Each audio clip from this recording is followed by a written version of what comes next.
दोस्तों, जब हम कहते हैं कि हिंदुस्तान में उत्पादन का दौर शुरू होना चाहिए, तो आप ये मान के चलें, अगर गांव में उत्पादन शुरू नहीं हुआ, अगर गांव में मैन्युफैक्चरिंग क्लस्टर नहीं बने, तो हिंदुस्तान में कभी भी उत्पादन नहीं हो सकता।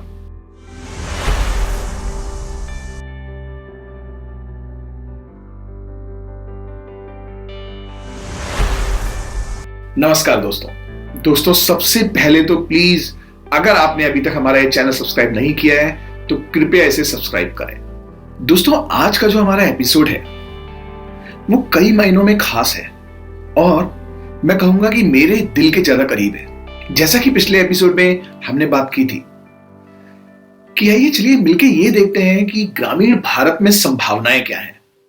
दोस्तों, 6.5 लाख करीब गांव हमारे देश में मौजूद हैं और आज अगर आप याद करें, मैंने जो पहले एपिसोड में कहा था कि 4 चीजें ऐसी हैं जिनको अगर हम लेकर चलें तो वास्तव में ये आत्मनिर्भर भारत की जो हम बात कर रहे हैं ये सही मायनों में उचित हो पाएगी। उसमें पहला था चिकित्सा। दोस्तों, आप में से जो लोग भी ग्रामीण भारत से संबंध रखते हैं वो इस बात को समझ सकते हैं कि जहां कुछ वर्षों पहले एक ग्रामीण भारत में मौजूद एक महिला या एक कोई वृद्ध पुरुष जो सम्मानित व्यक्ति है वहां के उस गांव में, गांव की कई महिलाएं, गांव के कई पुरुष, गांव के कई व्यक्ति जब भी चिकित्सा संबंधी कोई भी समस्या आती थी तो इन समृद्ध व्यक्ति या इन वरिष्ठ व्यक्ति या वरिष्ठ पुरुष या महिला के पास जाते थे और ये पूछते थे कि ये समस्या है, आप बताइए इसका क्या समाधान हो सकता है। और उस समय अधिकांश समाधान आपके घर में मौजूद चीजों से ही आपको मिल जाते थे।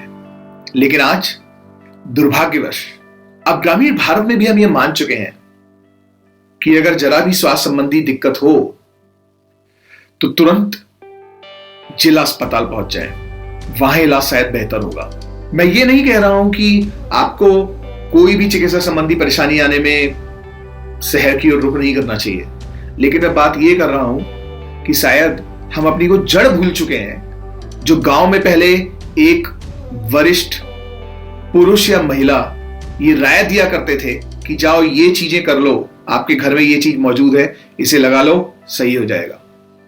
मैं आगे आने वाले कुछ एपिसोड्स में आपको बताऊंगा कि चिकित्सा संबंधी वो क्या चीज है जिसके लिए आपका बेटा या बेटी जो आज घर में बैठ के गांव में मोबाइल चला रहे हैं वो वहीं बैठे बैठे उस बारे में जानकारी पा सकते हैं।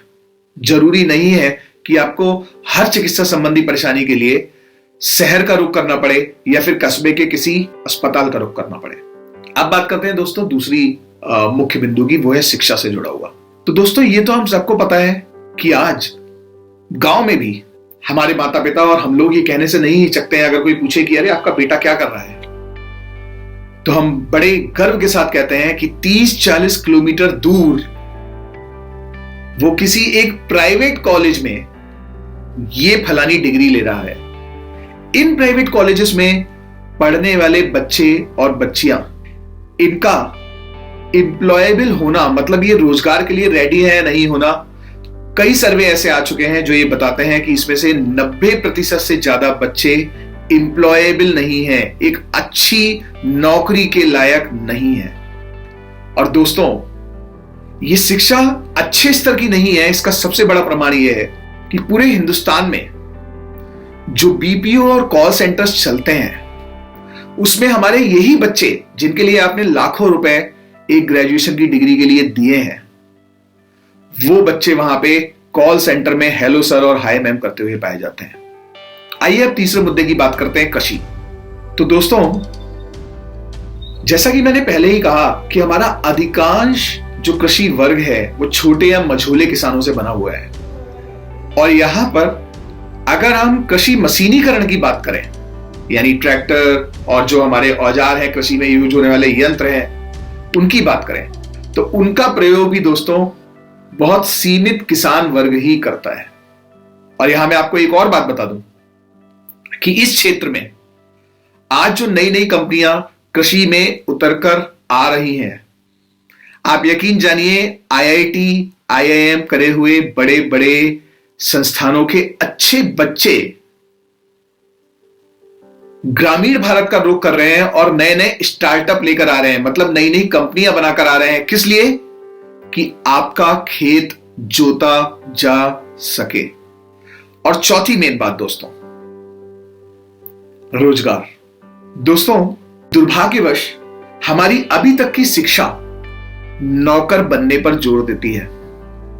हम एक अच्छे नौकर तो बन जाते हैं शिक्षा लेके हिंदुस्तान में, लेकिन हम कई और लोगों को नौकरी देने के काबिल नहीं बन पाते।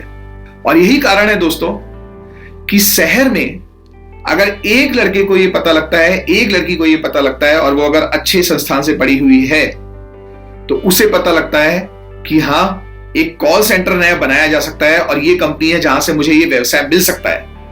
और उसके लिए वो बच्चे कहां से छांटते हैं? जी हां, हमारे गांव से 40-50 किलोमीटर दूर जिन प्राइवेट कॉलेजेस में मैंने अपने बच्चे का एडमिशन कराया था और उसे बीटेक या बीएससी या बीसीए की डिग्री कराई थी, उन बच्चों को ही टारगेट किया जाता है उन कॉल सेंटर्स में नौकरी के लिए। क्यों?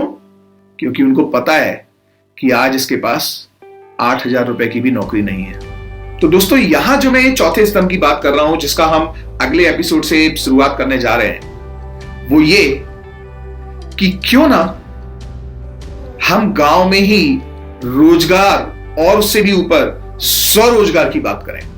तो जो बच्चे अपने गांव के बड़े शहर में जाके 8,000 रुपए की नौकरी या 10,000 रुपए की नौकरी करके 1 रुपया भी घर में भेज नहीं सकते, वो बच्चे अगर गांव में रह के 6,000 रुपए की भी नौकरी कर लें दोस्तों, तो वो मुझे लगता है आधे से ज्यादा पैसा अपने घर में इस्तेमाल कर सकते हैं, बचत कर सकते हैं।